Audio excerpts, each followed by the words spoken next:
सर्द हवाओं के बीच कड़ाके की ठंड में किसी के कंधे पर रखा गया कंबल सिर्फ गर्मी नहीं देता बल्कि एक एहसास देता है कि कोई है जो हमारी परवाह करता है। इसी विचार के साथ दुर्गापुर वारिया आईसी में आयोजित कार्यक्रम में जरूरतमंद लोगों को कंबल वितरण किया गया। आयोजन में पुलिस प्रशासन के वरिष्ठ अधिकारी सह स्थानीय जनप्रतिनिधि और समाजसेवी उपस्थित थे। माथार ऊपर सब समय সেই সকল মানুষদের মুখে হাসি ফুটিয়ে দেওয়ার অঙ্গীকার আমরা তুলে ধরেছি। আমি চাইব মানুষের পাশে নিরন্তর তো আমাদের ছুটি নেই, রোদ ঝড় জল বৃষ্টিতে আমরা যেভাবে মানুষের কাছে গিয়ে দাঁড়াই তার বর্ণনা শুধু মুখে নয়, এইভাবেই আমরা অনেকেই দেখছি হুড়োহুড়ি করছেন, তাদেরকে বলবো একদম হুড়োহুড়ি করবেন না, ধীরে ধীরে আমাদের সকল সম্মানীয় ব্যক্তিবর্গরা রয়েছেন থেকে। এই শীতকালে এখানে অনেক ঠান্ডা পড়ছে। আইসি ওয়ারিয়া পুলিশ ফাঁড়ি থেকে আপনাদেরকে ডাকা হয়েছে একটু শীতের জন্য রাহাত দেওয়ার জন্য একটা কম্বল বিতরণ প্রোগ্রাম আমরা করেছি। আর এখানকার যত মানুষ এসছে আমাদের পুলিশ ডিপার্টমেন্ট থেকে আমাদের সব কলিগস যারা এসছেন তাদেরকে সকলকে আমি অভিনন্দন জানাই। সঙ্গে শুধু এটাই বলি যে এই শীতকালে আমরা চাইছি যে আপনাদের পাশে দাঁড়াবো, পাশে দাঁড়িয়ে আপনাদের যদি আমরা সঙ্গে এই কঠিন ওয়েদারের পার করব।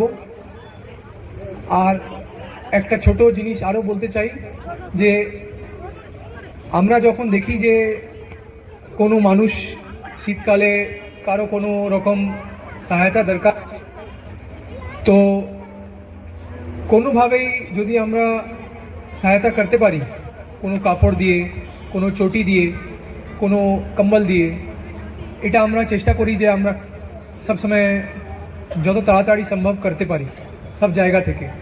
অন্যান্য অনেক জায়গাও আমাদের এরকম কম্বল বিতরণ প্রোগ্রাম হয়েছিল। গত মাসও আমরা ফরিদপুর ফাঁড়িতে এরকম একটা দুর্গাপুর থানার আন্ডারে প্রোগ্রাম করেছিলাম, যেটাতে আমরা মানুষকে হেল্প করার জন্য একটা প্রোগ্রাম করেছি, এখনও সেটাই চলছে।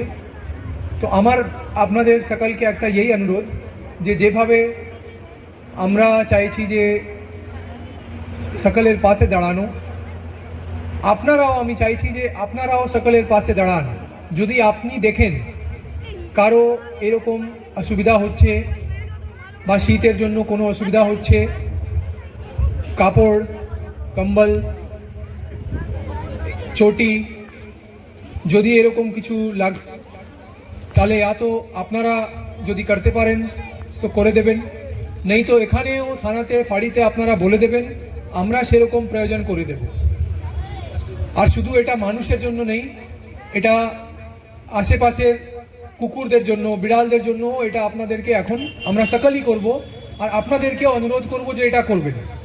আপনি যদি দেখেন যে শীতকালে ঠান্ডায় নাইটে রাতের দিকে কোনো কুকুর খুব শীত লাগিয়ে বসে আছে, তো যদি ওকে কোনোভাবে কোনো পাঁপোঁছ দিয়ে বা কোনো পুরানো কাপড় দিয়ে একটা হেল্প করতে পারেন, তাহলে এই জিনিসটাই পরে আমরা সকলেই মাথায় রাখে নিয়ে যেতে পারি।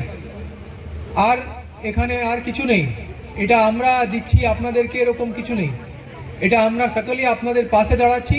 আর আপনাদের সকলকে অনুরোধ করছি যে আমরা 100 আছি, আপনারা 1000 আছেন, তো আমরা একসাথে 1100 হয়ে যাব। আর 1100 আর লোককে হেল্প করবো, 1100 আর পশুকে হেল্প করব, 1100 আর কুকুরদেরকে হেল্প করব, যারা কোনো রকম শীত থেকে কোনো কারো পরেশানি না হয়, কোনো অসুবিধা না হয়। আর একসঙ্গে মানবিকতার পুরো পালন করে, আমাদের মনুষ্যতা পুরো পালন করে আমরা সকলকেই হেল্প করব। সকলকে বলবো যে আমরা সবই একসঙ্গে আছি আর একসঙ্গে এই কঠিন পরিস্থিতির সামনা করব আর ভালোভাবে এগিয়ে চলব। এটাই বলে আমি সকলকে জানাই আবার অভিনন্দন যে আজকে আপনারা সকলেই এসছেন। আর আমি আশা করি আমার কথাটা একটু মানবেন, শুনবেন, আর আমরা সকলেই আরও ভালোভাবে এই শীতকালের ওয়েদারে এনজয়ও করব, কিন্তু বাঁচেও থাকবো।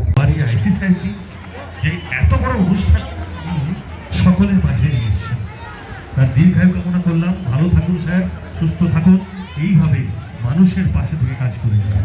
অসংখ্য ধন্যবাদ। कंबल पाकर लोगों के चेहरे पर राहत और संतोष साफ नजर आया। इस तरह के सेवा मूलक कार्यक्रम न सिर्फ राहत देते हैं बल्कि समाज में मानवीय मूल्यों को मजबूत भी करते हैं। जय हिंद।